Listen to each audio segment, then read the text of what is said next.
I'll just kind of, so be a little bit smaller group, so be a little less formal. But I just kind of wanted to introduce some people, who they were. So I'm Caleb Fintels, and with West Ivy Farms, and I'm a distributor and sales in Nature's Formula. Right beside me here is Peyton Owens, who's sales manager, and then we have Bill Strange, who's the owner of Nature's Formula and inventor of most of these products, or all of them. Is that correct? And then we have Nathan Strange, who's our CEO, and then we have Wade, who's in sales in Missouri and distributor. And then we have Jackie behind the camera, and she is marketing. And then we also have Perry Owens in sales with us, and also the supplier of the compost. And then we have Doug, who's a retailer here in town, and another retailer, Pleasant Hill Grain. Jesse is going to be here in a little bit. And yeah, so that kind of wraps who everyone is. Then I guess we'll head out to the field because it's going to get hot quick, and we'll take a look, and then we'll kind of come back to this table if we need to.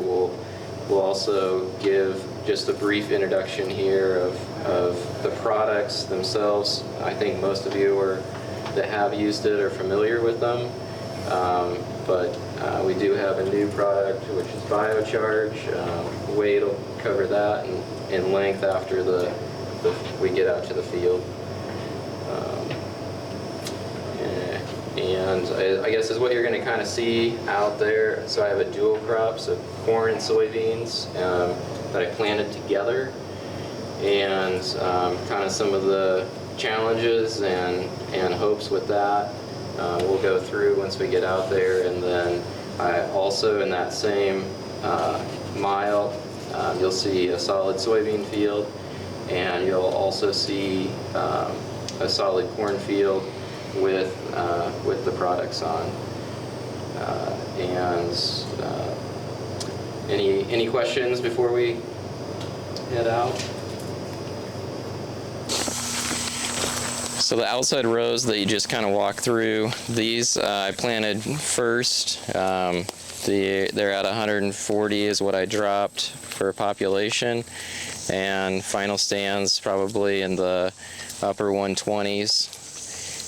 So you can kind of see that contrast there. And then the corn is, well, I'll finish with the soybeans. In the strips, the soybeans are at 97,000, and final stand most places is still up around that. So we did get a really good stand for the soybeans.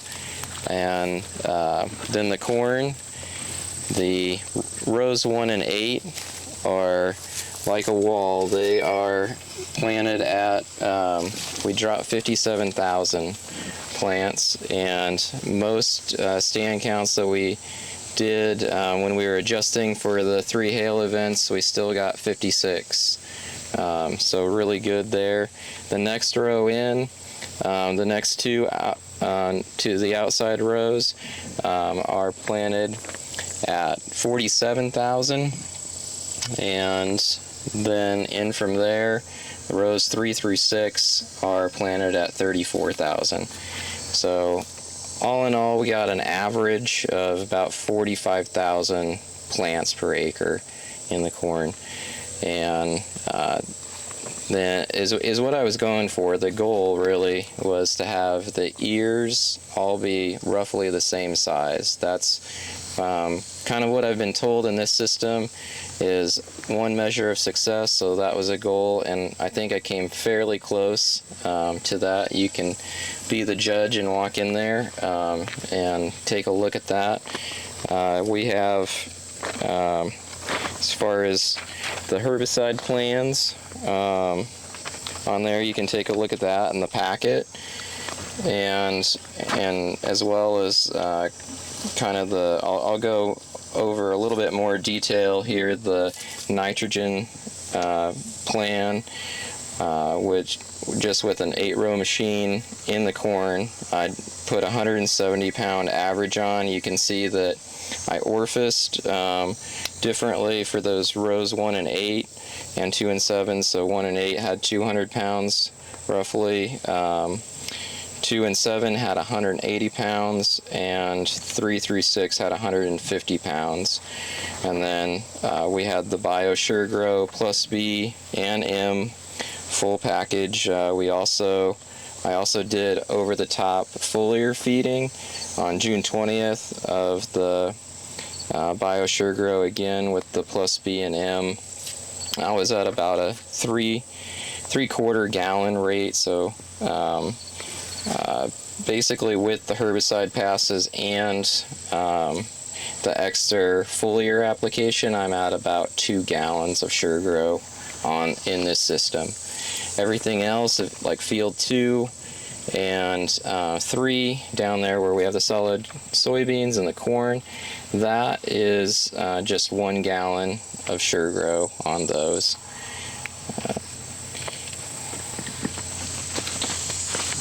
And then I did put the charts on there for like the precipitation for this year. You can see we were well below average, still are, and the orange line is a 5-year average trend line.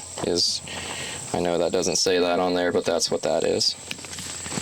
And then also irrigation to date, basically have, I think, 11.4 inches on. So and then on this end typically has a lot higher weed pressure. There's compaction zones, some different challenges here, and we did put an extra pass on here. I wanted to try the Liberty system, and so we did that, and you can see that on July 25th, and it really cleaned this up. It was just solid. Palmer probably waist high, and we did knock it back quite a bit by adding the 16 ounces of Sure Grow to that full rate of the Liberty system.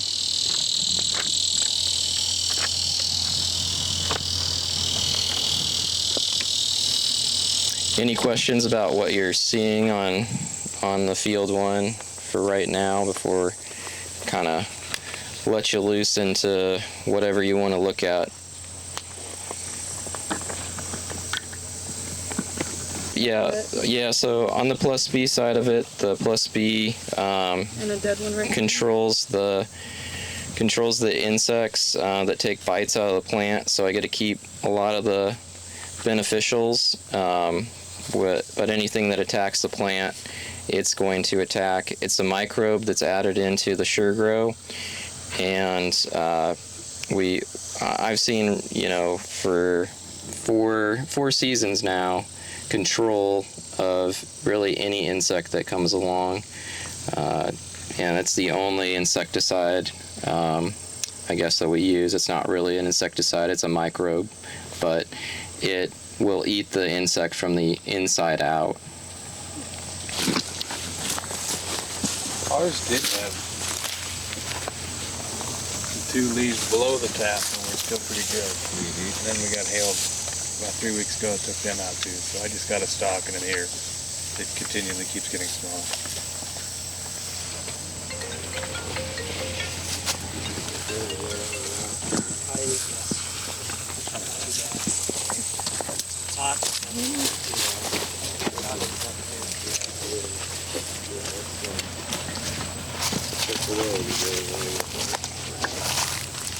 See, it's true though. corn and things really like the heat. Is that right? Well, there's that. As long as there's enough water to go with it. Yeah, that's right. You need that combination of things. Yep.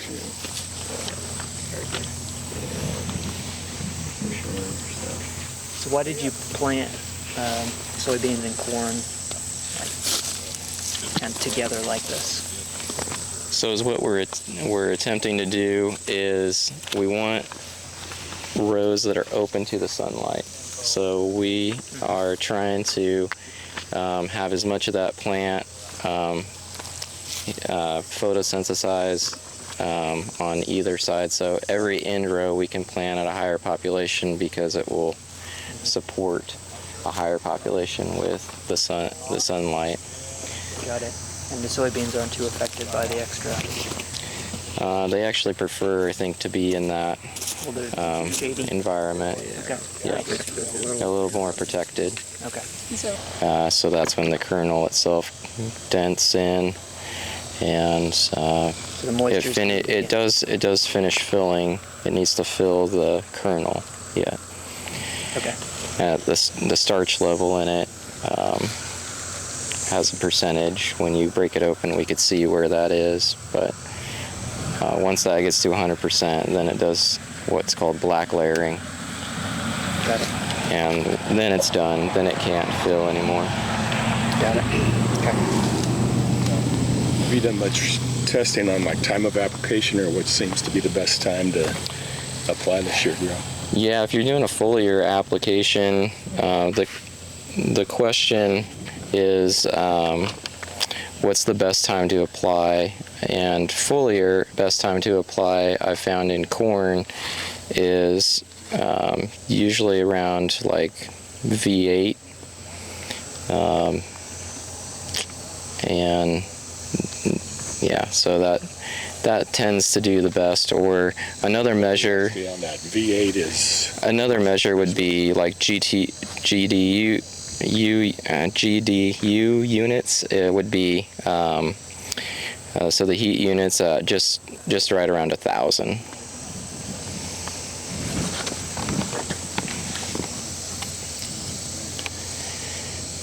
So yeah, eight leaf.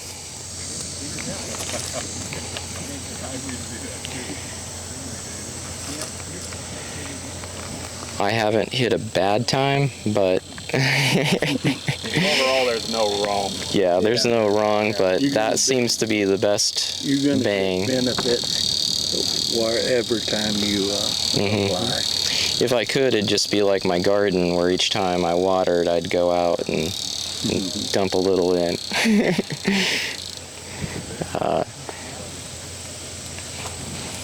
Types of plants, and it doesn't. Yes, it helps both at the same time. Yep. So it takes away. Let's do a special application for corn and a special application for soybeans. We can do it all at the same time with one product. Got it.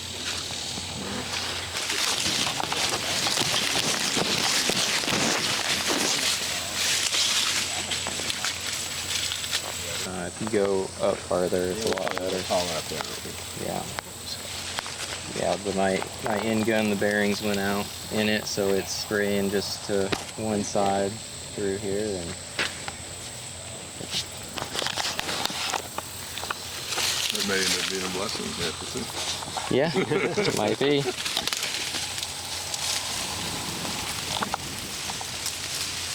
So up here I did peel back the first 3 rows of corn, and you can kind of see, I guess, the comparison through the different populations.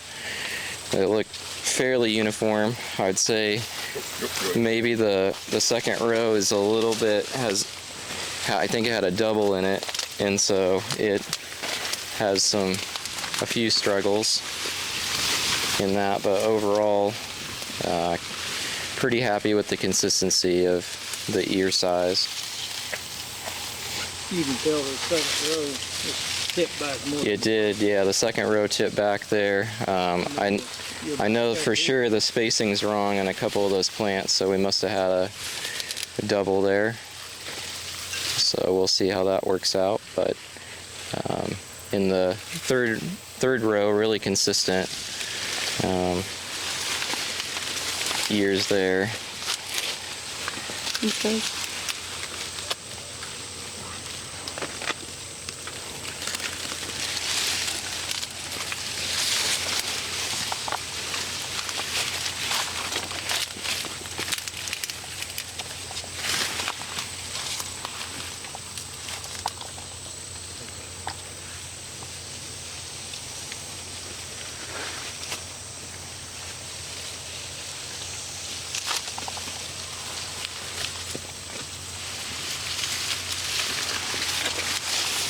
Time to get another planter, we want to see how wide a road you can, how wide a strips you can go. How wide are strips? Get a 16 row and then a Yep. 12 So and then a 24. yeah, I think that eight rows if the corn is about max that you want to do, because then you just lose too many outside rows capability. I know people that do this system are really only doing 6 rows or 8 rows, depending on equipment. So. But then when you flip it next year, you're going to have the advantage of the beans. See, this is corn on corn, right? Yes. Right here. Yep. So if I keep the rotation, then I'll always, from now on, I'll always be true to being opposite. That's what Yep. we were talking about. Yep. This year's going to be almost more interesting than this year. Yes. Yeah. Once it seems like the third year in the system of other people has been one of their best years. Yep.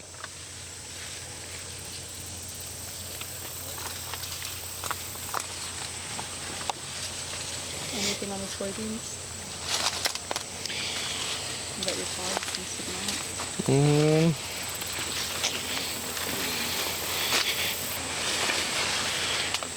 Yeah, so on these soybeans, we were in here just a few days ago adjusting for the last 2 hailstorms, the one on the July 31st and the 5th of August. We were getting, we dropped 97,000 and we were getting around that for stand, and then also we were getting pod counts yet that were still intact on the plant in the 90s.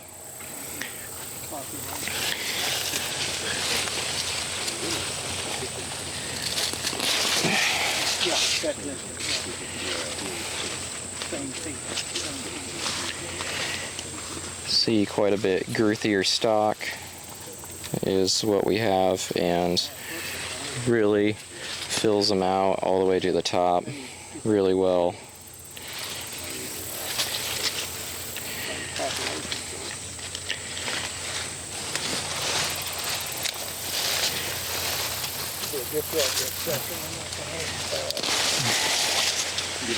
They are fairly bushy.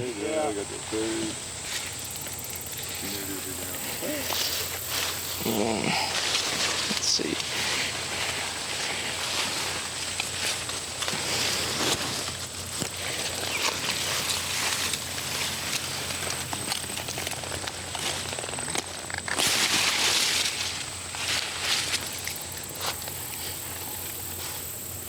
This is pretty consistent of a pretty typical one. We get quite a few branches.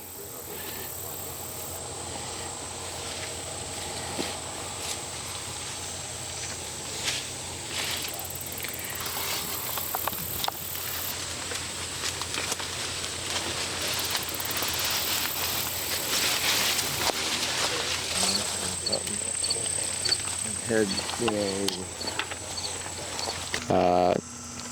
and it we put that on in furrow at planting. We really haven't touched it since. It has application for herbicide, and then it had a post. The details of that are in the packet, and then that's really it. So it's been kind of something that we put it on right away and left it alone, and I think that it's performing pretty well compared to some other neighboring fields as far as tolerating the stress. We really just have a little bit here in this corner, and the rest of it's fairly consistent. There's a little bit more volunteer on this side.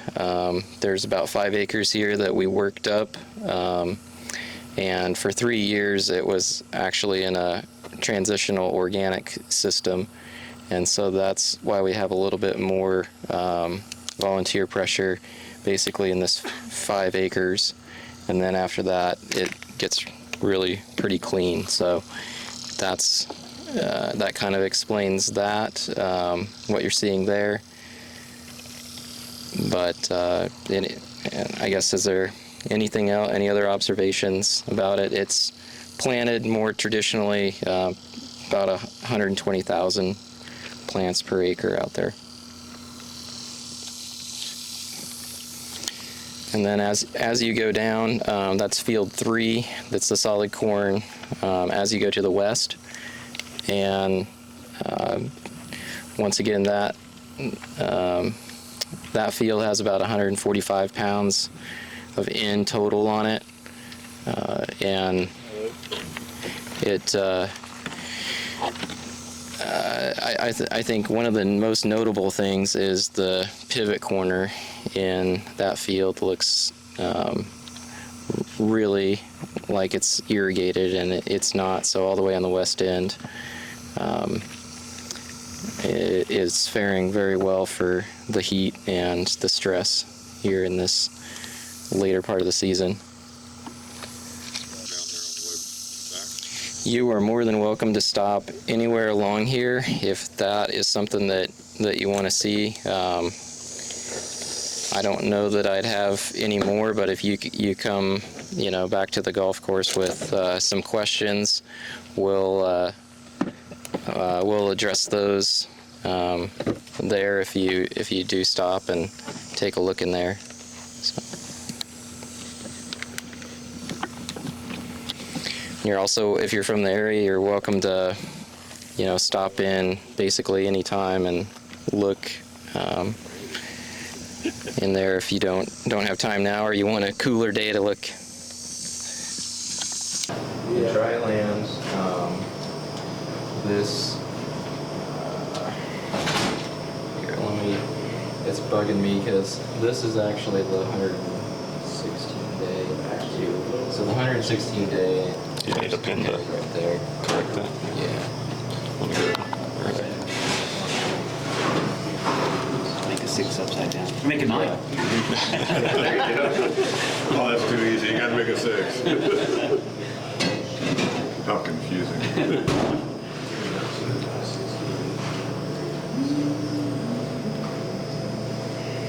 This is 113 day up here. My dad's. Fish free,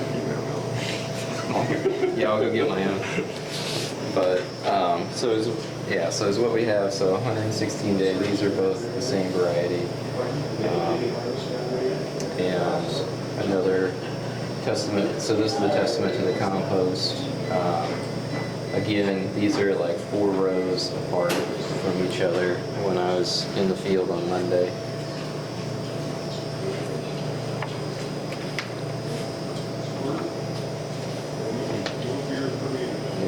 Up here, this is just a 113 day with everything on it, so it's just kind of showcasing another variety. We had some more feeding on these. This one had virtually no feeding in the field. Same rotation. We had soybeans prior in both of these scenarios,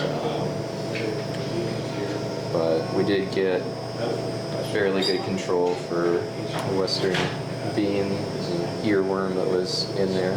Whatever, they're fairly similar to me, so I don't know quite which one it was, but. And then over here This is, yeah, the 70, the 120 day. So it's the same corn as that, only it had no compost. And 65 and it had, yeah, it had more nitrogen. So, and so I guess once the combine goes through, we'll see if I wasted money on putting more nitrogen on or not. But I think a little bit, even though I don't know, those don't look quite as good, but they're.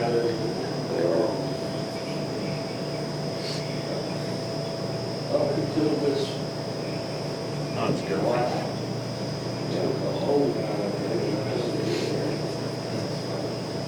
We'll see. You can only take a sample. Only gives you a little bit of a picture until you get in there. So.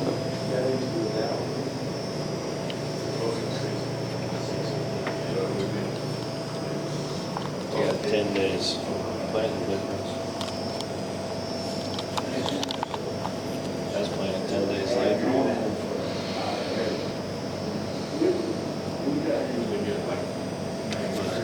Yep.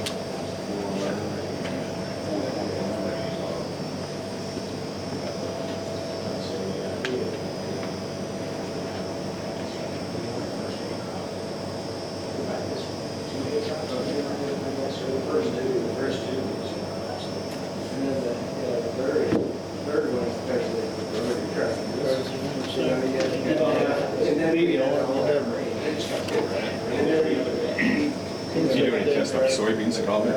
Yes. Grill beans? Yeah, we'll look at those two today. Yep. So the second field on the sheet has what I did with the soybean program. The two fields are right next to each other, right in the same driveways that we're going to stop at. It's the split between the fields. So that solid soybean field will be right next to my dual crop. In the dual crop, you'll be able to see the soybeans in there as well. So. Kind of two different populations. So the dual crop has 97,000 population, so really low, and then the field next to it has 140,000 that we dropped. Probably about 100 in the 120 area remained of those. So. Did these all have microburst? Do you remember?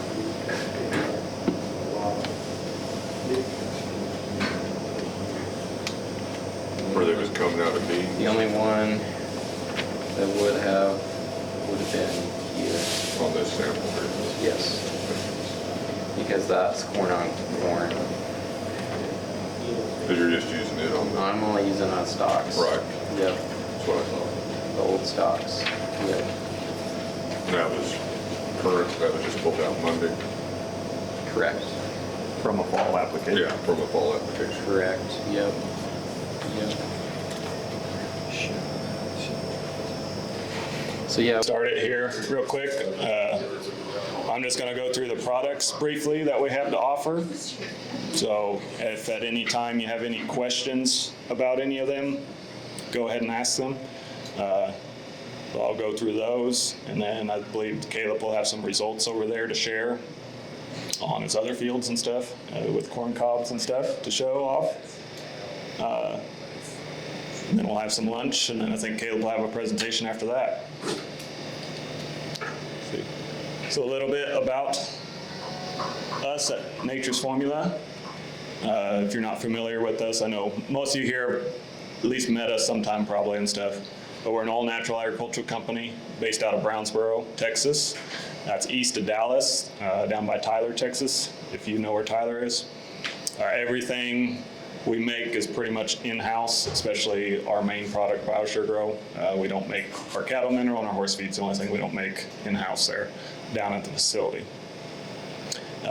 Family-owned company. This is Bill's family. Bill is the owner and inventor of all the products. He'll be here shortly. They got lost, I guess, from the field. But our mission is to help farmers and ranchers build sustainable and profitable operations with the implementation of all natural products. And basically what we have to offer from a fertilizer standpoint is just an all-natural fertilizer along with our additives to help, our goal is to help you lower your input cost to get you a better ROI. We're able to help you eliminate the need for your conventional insecticides and fungicides and also just improve your soil long term. So if, all of our products on the fertilizer side are microbial based or biologicals. Microbes are the future of agriculture. A lot of people, a lot of companies obviously getting involved in that. Bill's been playing with microbes since the early 90s. So he's been way ahead of the curve. But this will kind of explain, so you got a picture in your mind kind of how microbes work within the soil. You can see here we got unhealthy soil, unhealthy plant, and a healthy soil with healthy plant. But think of your microbes kind of like a Pac-Man.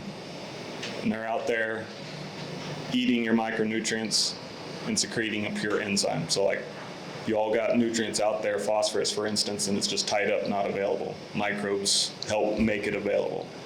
Good healthy soil will have billions of microbes in 1 teaspoon. Most soil across the US, has very minimal microbes within their soil just because of the farming practices through the years. Just to highlight then on SureGrow, that's mostly what we were talking about out there at the field and stuff. That's our main product, BioSureGrow. Bare bones, what it is a liquid microbial fertilizer.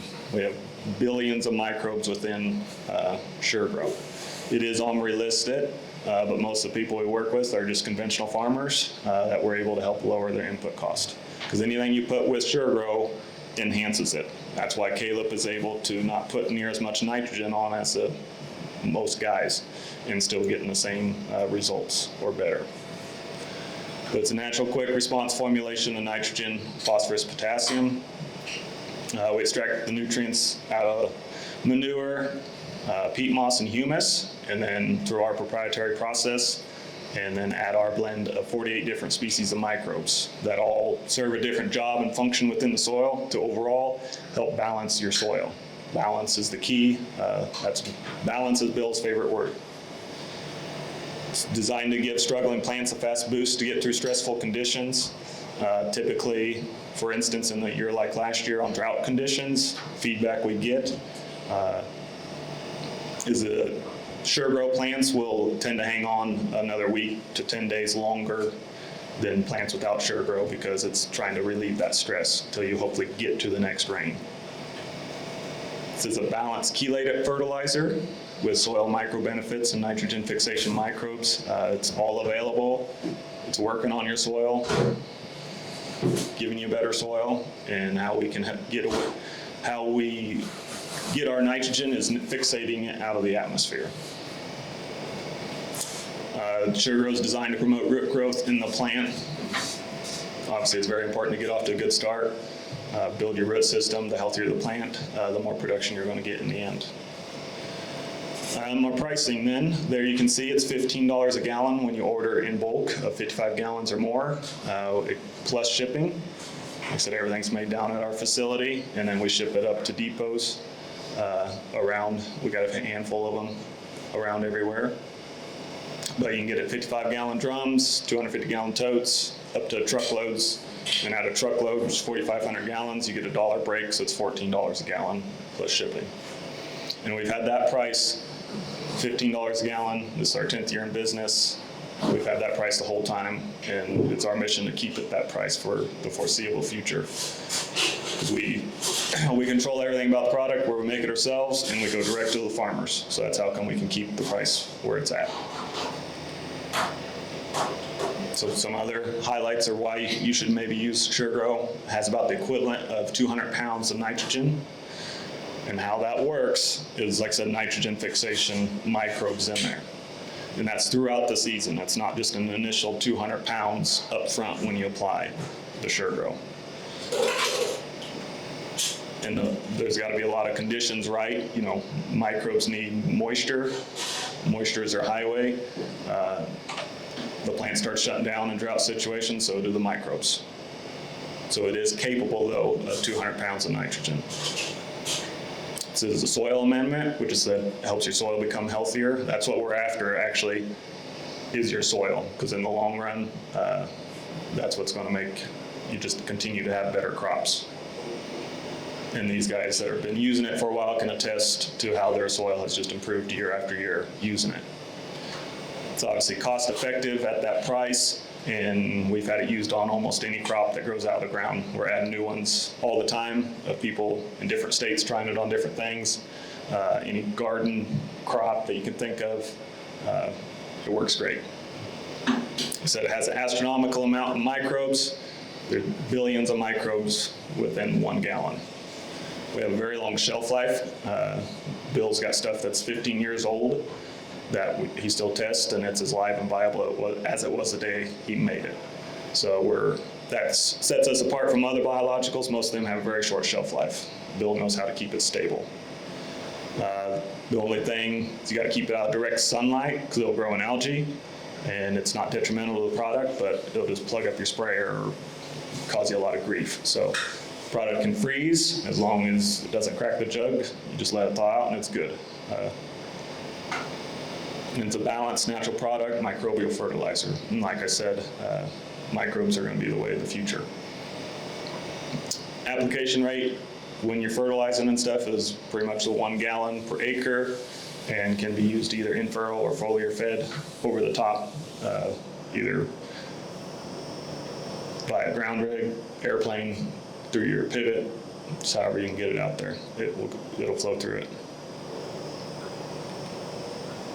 Here's just some pictures of crops with SureGrow on it from this year from some of our travels.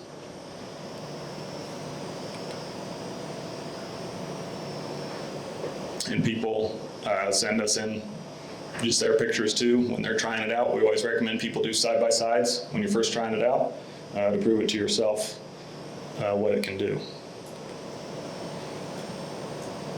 And so it can be used on any crop.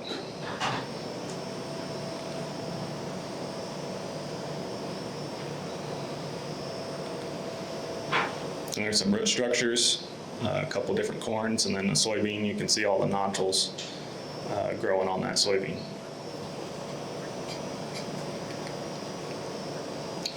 So then we'll go over our additives real quick. The Plus B additive, I recommend pretty much to anyone using SureGrow. It's a microbe that goes in the SureGrow. You spray it out there, just lost that.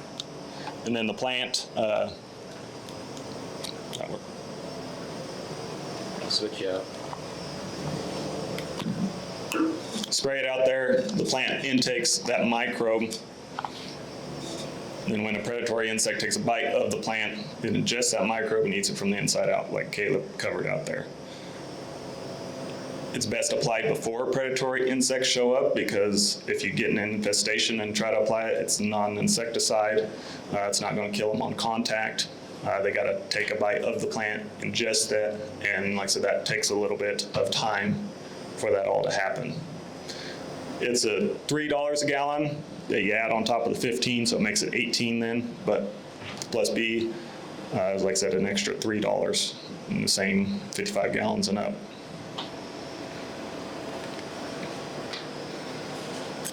Just some more highlights, and like I said, it has to go in the SureGrow, and like I said, we use it as a preventative for insect control, not a pesticide.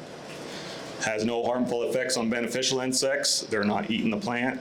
If you're a cattle guy, you can spray it out there on pastures, and the cattle, you don't have to pull your cattle off. They can ingest it, it's fine.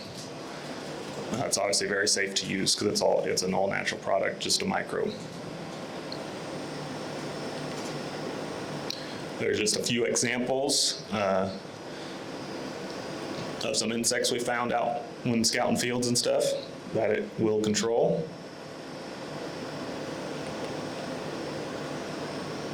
It works in the roots as well. In the whole plant, it works throughout the whole season on like corn and soybeans. Alfalfa, you get 2 cuttings out of it. But your regular row crops, it'll work all season long, give you protection. Hey, can you point to the, it's kind of hard to see the little. It's right, little rootworm right there. That was from Caleb this spring.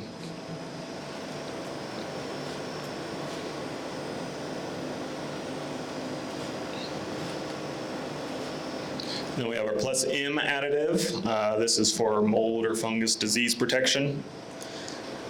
What it is actually an enzyme that would add into the Sure Grow that will protect it from mold or fungus diseases.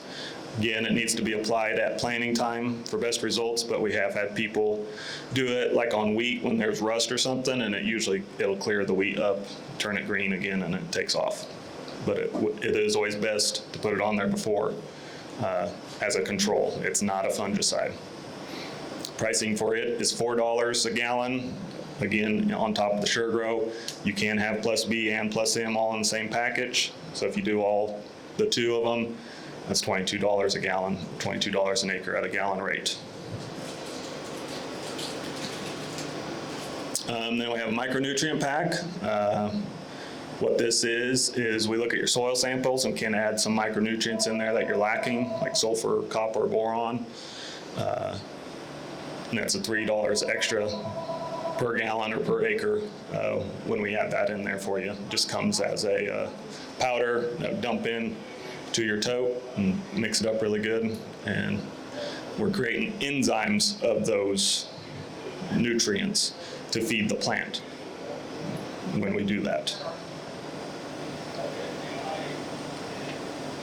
Another product we have came out with this year is our P&K product.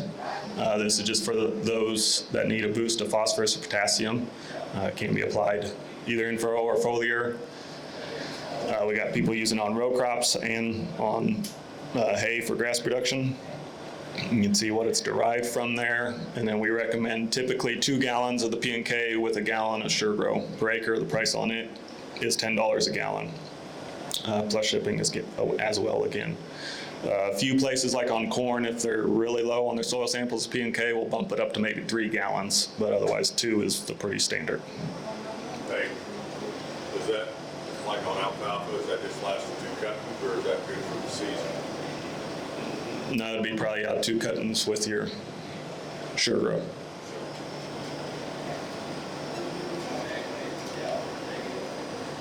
And then this is our newest product. We actually just worked on it this year and then released it here just a few weeks ago. It's biocharged. It's a seed treatment. And Wade is the man for that, so I'll let him get up here real quick and explain that to y'all. Hey guys, for those of you I haven't met yet, I'm Wade Sprinkle from Lamar. And yeah, so we developed this biocharged seed treatment special for our 2 original crops we had in mind was corn and beans, and we formulated it for wheat and small grains as well.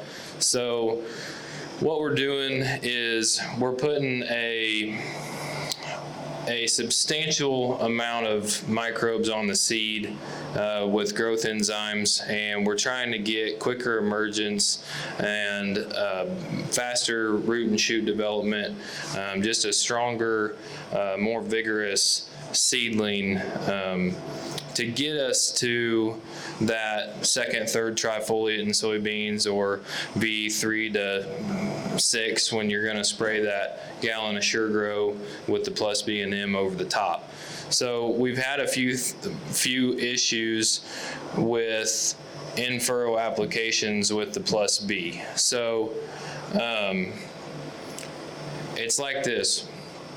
I'll try not to be take too long here, but if you're dropping seeds every 8 to 10 inches, okay, and you're taking your in-furrow application and dribbling it across here, you're hitting maybe 10%, right, of your solutions hitting a seed, and you're expecting that microbe to protect your crop all season long.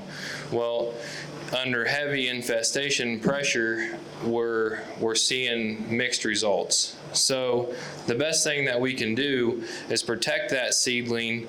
We put a special formulation on there, a very high dose to protect it from a seedling up to when we need to top dress with that gallon of SureGrow.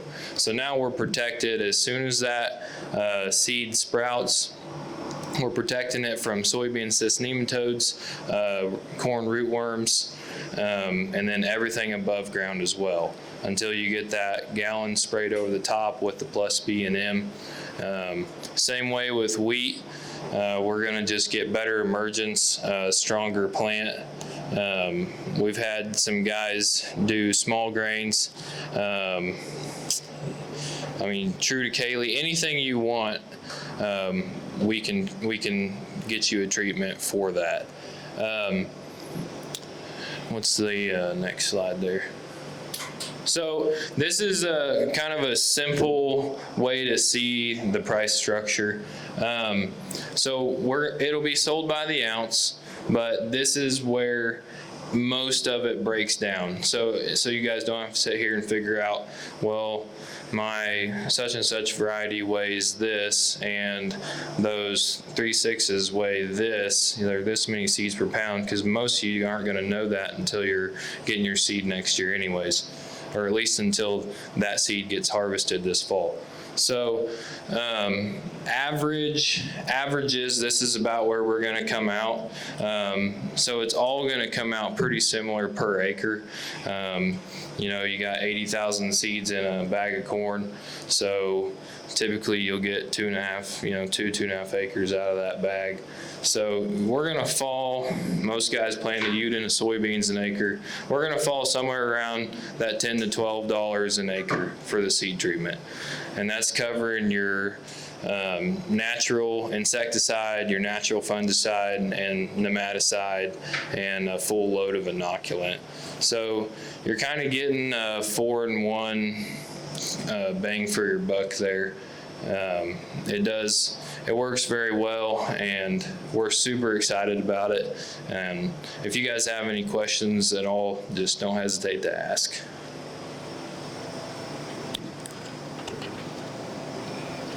Yeah, like I said, Wade's the guy for that. He's the one been testing it out and seeing great results so far on his farm. So.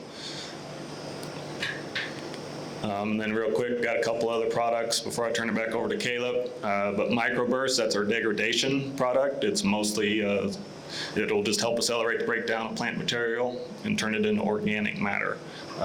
Every farmer needs more organic matter. But what it is a special blend of bacteria and fungi.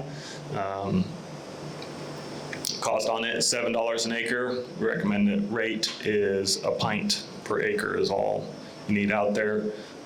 It works best with fall application. It'll work over the winter. You gotta have moisture, the right conditions. But even if it is dry, it's still out there. And once you do get that moisture, it does start to go to work and break down, like corn stalks or whatever you're trying to turn into organic matter. And Caleb will talk a little bit more about that here shortly, because he's about the one that's had the most experience with the microburst. But here's some pictures.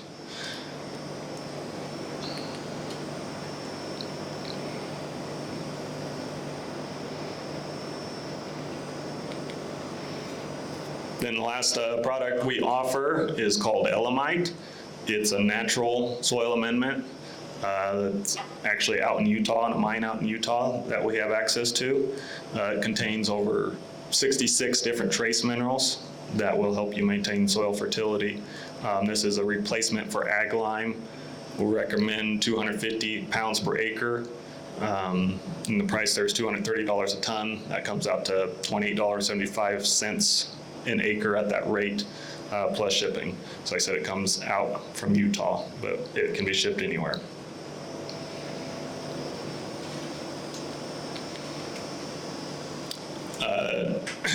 If you have any questions, we can take a few questions right now, or like I said, turn it back over to Caleb here. And then afterwards too, we'll be here as long as needed to visit with you. on that alumite, we are working on trying to pelletize that in a form that will fall apart right away. It's like a makeup powder consistency, which makes it a little bit difficult to work with, but we are working on a little bit of a fix for that as well. Yeah, I want to re-highlight, I guess, microburst over here. We do have some examples that I just pulled out of the field on Monday. Like Peyton said, a little bit of moisture does go a long way with it. So in the irrigated fields, you can see a lot more degradation. However, it's not a waste in the dry land. As we do get moisture, we continue to see it activate basically and improve. And over on the slide, again, we have, these are examples from this year. These are pictures that I took, and the over on your left side, that field there is actually dryland field. In July, when we started to get moisture, those mushrooms started to grow and come up. Same with the bottom right, that's in dryland. And one thing that we really have seen is an increase in centipedes and other insects that are breaking that down. And because we're using the natural plus B to control insects that take a bite out of the plant, we can keep all these beneficial ones alive all season long. That one might need charge. So that's kind of why the program is kind of important with everything. If you're going and making detrimental passes on your field to certain organisms, you are going to get out of balance, and we are trying to achieve balance. And this is a product that I don't know, Bill, if it was just because of what I said, but I know that we had conversations about it'd be nice to have a degradation product, and then a year later he kind of surprises me with one. So you kind of have to be careful what you wish for or say if that's what you really want. And I think we got a lot more than we bargained for. Not only does it degrade, but it really changes the soil structure as well, because we have all those things happening in that ecosystem now. The top inch to 2 inches of soil really changes rapidly and mellows out, and just the kind of the abundance of life and organic matter has really gone up. So again, I guess just to kind of illustrate, when we spray it on in the fall, it'll typically hit at the top, and we'll see really the stalks break down a few inches here, and then what migrates to the soil pretty rapidly, we'll see it start eating from the bottom up. And this middle section is going to be last to be consumed. And this is maybe a better illustration of that, where you can see down at the bottom really degraded, and at the top as well. And we sort of have the middle left to go on this one. And any other questions on microburst? Yeah. Could it potentially render the volunteer corn in the field to germinate, or? Yeah, so this is quite that fast? That's a great question. So the question was, does it help basically any drop corn and volunteer corn that you may have for the next year? Does it help with that? And I've observed in my fields that it does. This is an example right here. We have probably 50% of the kernels on this ear have been consumed in a timely enough manner that they were not able to germ. And that's about what I've seen. We still do put some control on for volunteer corn, but it is not in the fields that we've had microburst on the longest. We have the least trouble in those fields with volunteer corn. So yeah, that's a great question. And at this point, it's just an observation that we're getting that, and basically if the ear is intact, it does a better job. There's a bigger food source there, I think. And if it's just kernels scattered, that's pretty tough. And if there's any tillage involved, then you might actually increase your volunteer corn, because once it's placed where it's supposed to, microburst isn't going to, it's going to help it instead of hurt it. So it's just kind of part of how allowing nature to take its course. So if that corn's laying on top of the ground, there's a good chance that it will injure it. But if it's planted or seeded, it will not. So I want to make that clear. We're not doing anything detrimental by using microburst either. It's all beneficial. And then I can highlight a couple of the things over here. You can take a look, I guess, after the meal. But each station kind of has a label on, and I'll just, over here is what we're trying to highlight between basically an ear like this or this. The only difference is in furrow, I got the sure grow, and this just doesn't have sure grow. This is an irrigated field. This does not look good for an irrigated field, but there is only 80 pounds of nitrogen on this irrigated field.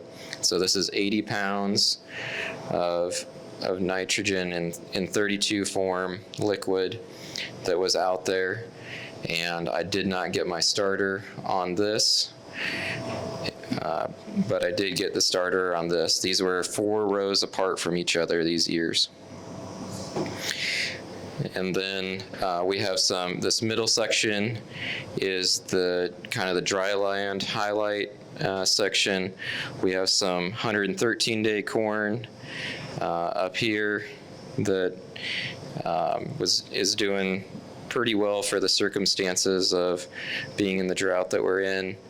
And then these two dry land, the contrast between having an ear like this or like this is just the compost that we put on from Perry versus no compost. They both did have sure grow on. And then we have another example of if we up the 32 a little bit to 145 pounds, kind of the ears that we get off of this corn. And then the last is the field that we came from, the dual crop, and this is, the ears are labeled. It's the row 1, 2, 3, 4. With the different populations. So this ear is 1, it would be the 56,000 stand, and then we have the 47,000 stand, and then we have 2 ears from the 34,000. And they're all fairly uniform, and that's kind of what we have over at this table. So I think they're about ready. We can probably serve up lunch.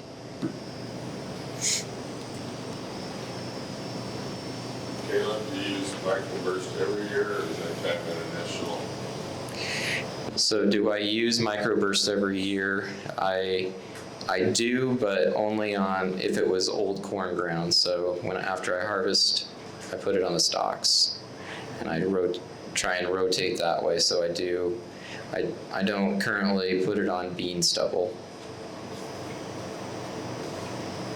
Does the L might bring up soil pH then, like the ag line?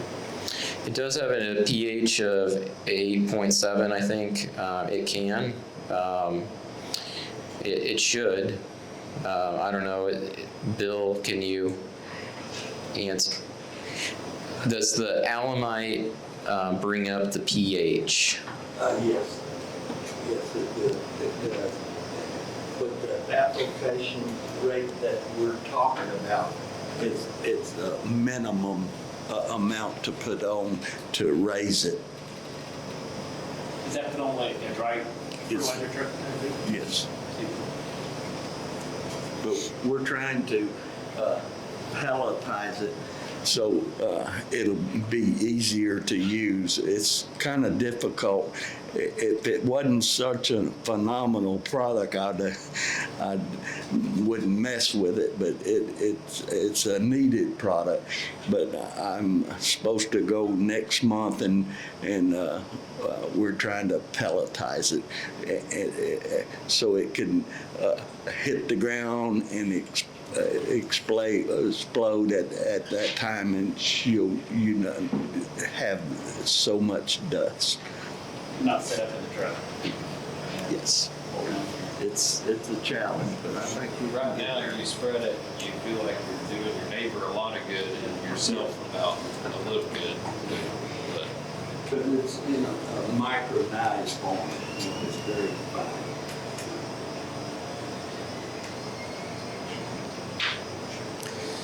And a couple other things to note is for those maybe listening that are organic farmers, we did get OMRI listing. I just want to reiterate, we've had it forever on the SureGrow and the Plus B really, but now we've added OMRI certification for Plus M, and we are working on it for the microburst.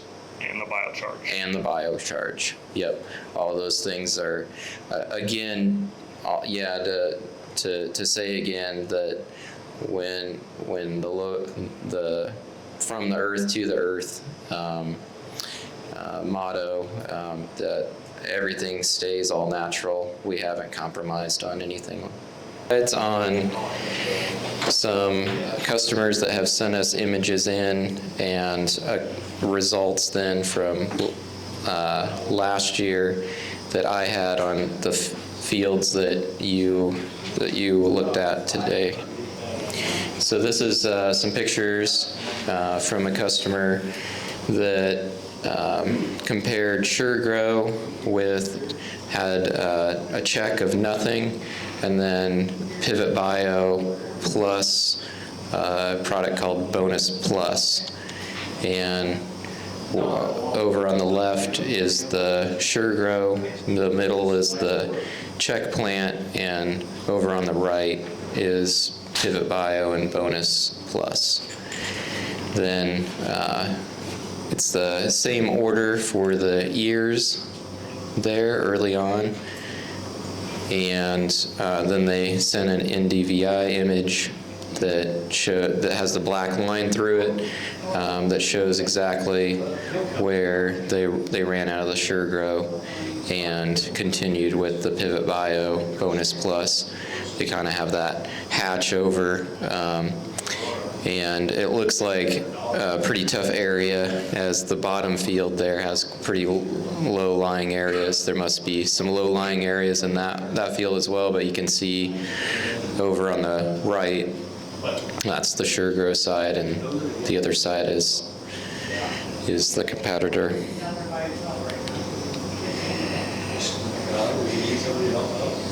Here we just have some root growth images and just showing that we got more root than shoot.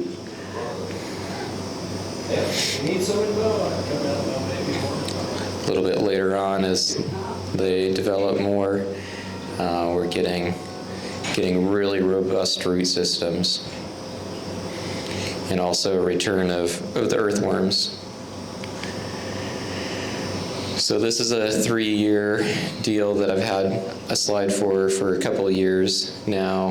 This is kind of what really got us hooked into it, seeing the 3-year results every year. The green being the treated with BioSureGrow and the red being non-treated. We kept the same field, really the same area that we pulled all these from. The only thing that changed was the hybrid in the last year of 21.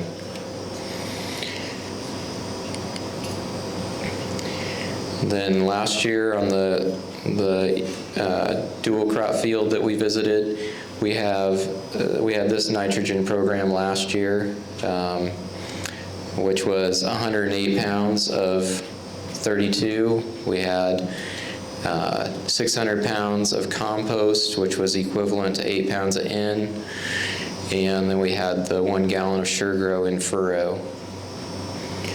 And those are the savings of $40 from basically just throwing out 200 pounds of 32 from last year was what that was. And then we had herbicide where we did reduced rates as well, saved about $47 an acre. Putting a pint in, I had the question over there, and Wade and I have probably the most experience going through adding SureGrow to different chemistries, and I think we have a couple different conclusions now that we've done it for quite a few years. There is a place for reducing your rate and adding the pint. And then there's places where full rate with a pint or a quart makes sense, or even in Wade's case, doing a whole gallon is now a possibility. So it's definitely something to talk about with somebody before you just jump in and do that. And then fungicide, insecticide, using the plus B plus M in furrow instead of doing a traditional application of that. So basically a total of 147 an acre. And did that cost me in yield? I guess you can decide. Let me go to this. So this is the field that we were in. We had that exact program on here. So with just the one application of SureGrow in furrow at planting, we were at 256 bushel average. And then with another app of SureGrow over the top at about V8, we were at 274 bushel. So it's definitely worth the extra $15. We'll see about this year. And then we also did this on another field just in case it was a fluke. Can we do 108 pounds? And yes, we can. Over there on the right, 265. This field was just phenomenal. We did another test where we dropped 45 extra pounds in with 1 quart of SureGrow per acre. That got us to 279. And then with 65 pounds and 1 quart, it was 294. So still advantageous for us to continue to add some extra nitrogen with the SureGrow. I guess we did. If we would have done another, you always look at this and wish, could I have done another one? Could I get over 300? I don't know. Hey, Caleb. Yep. You might have already said this, but how are you applying 32? Well, it's in liquid form, and it's with the first herbicide pass. So you're just surface applying it? Surface applying. What's that? With their stabilizer. Yeah. Yeah, we also use a stabilizer anvil. Yep.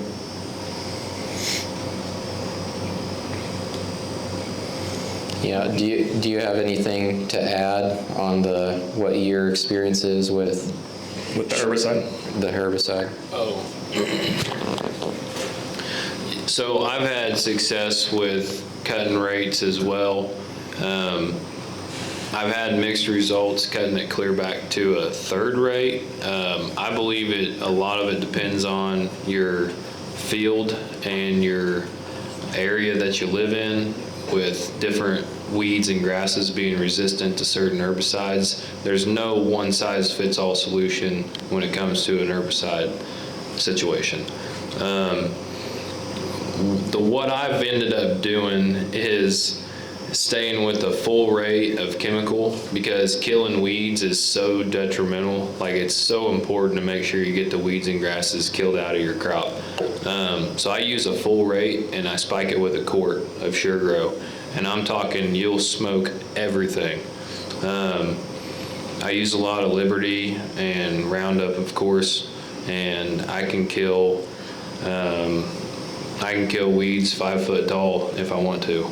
I don't let them get that tall, but we've had some oopsies in places that you had to go back and clean a strip up, and it'll smoke them. But that's where I'm coming from. I don't want any weeds at all, so I'll run a full rate and spike it with a quart, and I know right good and well I'm going to kill everything.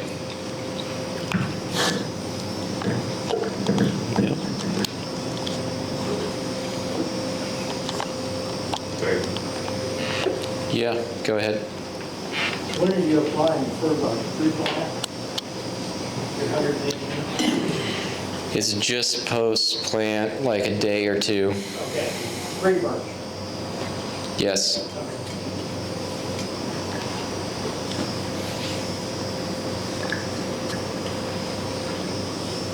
How many years have you used the Plus B and Plus M solely as your fungicide insecticide program?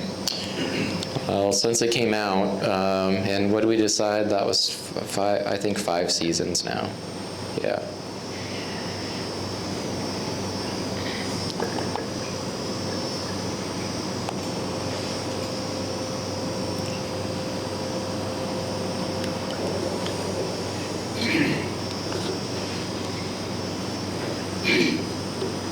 Just a question on that fungicide. I mean, you know, they keep talking about this tar spot moving in. I mean, do you have any test on that? I mean, does it take care of that as well? Question was, does the Plus M take care of tar spot? I would assume so. I'm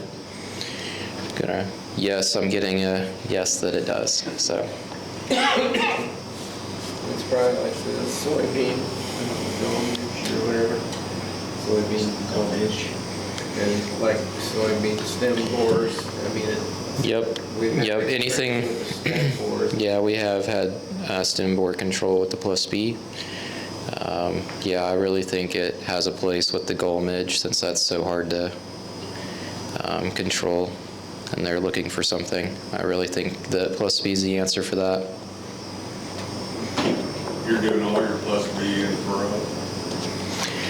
I am currently. I'm excited for the seed treatment as well, to make sure we do treat our seed with a little bit of Sure Grow as well. Currently, with the Plus B and Plus M in it, we put it in our liquid treater that's on our tender to just make sure that we're getting the seed coated with a little bit more, so that, especially this year, we went to a tri-band system in our planter with the furrow jets, and so we're losing basically 2/3 of that to the sidewalls.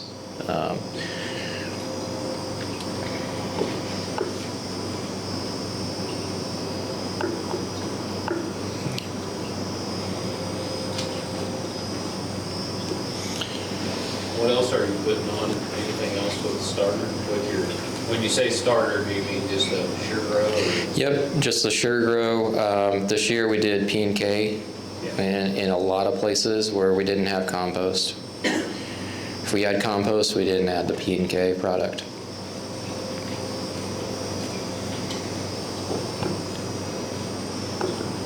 Seed treatments come in liquid form, or do you? Yes, it does. Yep.